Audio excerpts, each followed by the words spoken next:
తెలుగు రాష్ట్రాలతో పాటు దక్షిణ మధ్య రైల్వే పరిధిలోని రైలు ప్రయాణికులకు ఓ గుడ్ న్యూస్. రైళ్లలో తరచూ ప్రయాణాలు చేసేవారిని, అప్పుడప్పుడు అవసరానికి ప్రయాణాలు చేసేవారిని వేరు చేస్తూ ఓ వినూత్న లాయల్టీ ప్రోగ్రాంను రైల్వే ప్రారంభించబోతోంది. ఇందులో భాగంగా తరచుగా రైల్వే ప్రయాణాలు చేసే ప్రయాణికులకు రివార్డ్స్ అందిస్తారు. వీటిని ఎక్కడెక్కడ రిడీమ్ చేసుకోవచ్చో కూడా ఈ కార్యక్రమంలో భాగంగా ముందే చెప్తారు. దేశంలోనే తొలిసారిగా దక్షిణ మధ్య రైల్వే రైల్ మైల్స్ అనే జాతీయ లాయల్టీ ప్రోగ్రాంను ప్రారంభించబోతోంది. ముందుగా హైదరాబాద్ డివిజన్లో దీన్ని ప్రారంభిస్తారు. అనంతరం మిగిలిన డివిజన్లకు విస్తరిస్తారు. ఇందులో భాగంగా తరచుగా ప్రయాణించే వారిని ప్రోత్సహించి పర్యావరణ అనుకూల ప్రయాణాన్ని పెంచడం దీని లక్ష్యం. ప్రయాణ దూరం, తరగతి, సామర్థ్యం, విద్యుదీకరించబడిన మార్గాల ఆధారంగా ప్రయాణికులు గ్రీన్ మైల్స్ సంపాదిస్తారు.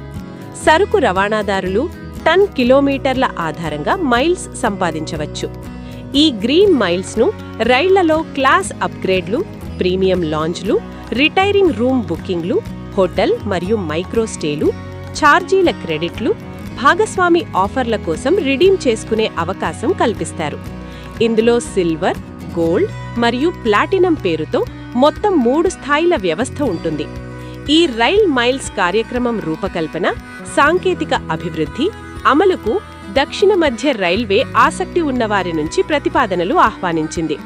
పరిశ్రమలు, స్టార్టప్లు, టెక్నాలజీ సంస్థలు ఇందులో పాల్గొనవచ్చు.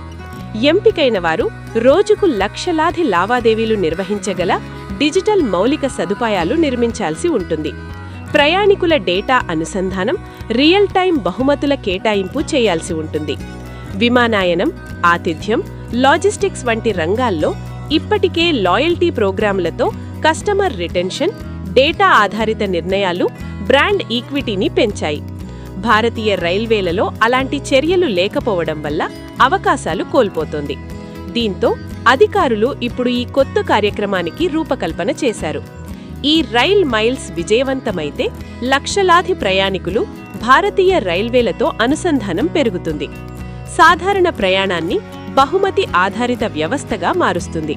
చివరిగా ఈ డేటా రైల్వేలకు రవాణా మోడల్ను, డిమాండ్ను, ప్రాధాన్యతలను అర్థం చేసుకునేందుకు ఉపయోగపడుతుంది.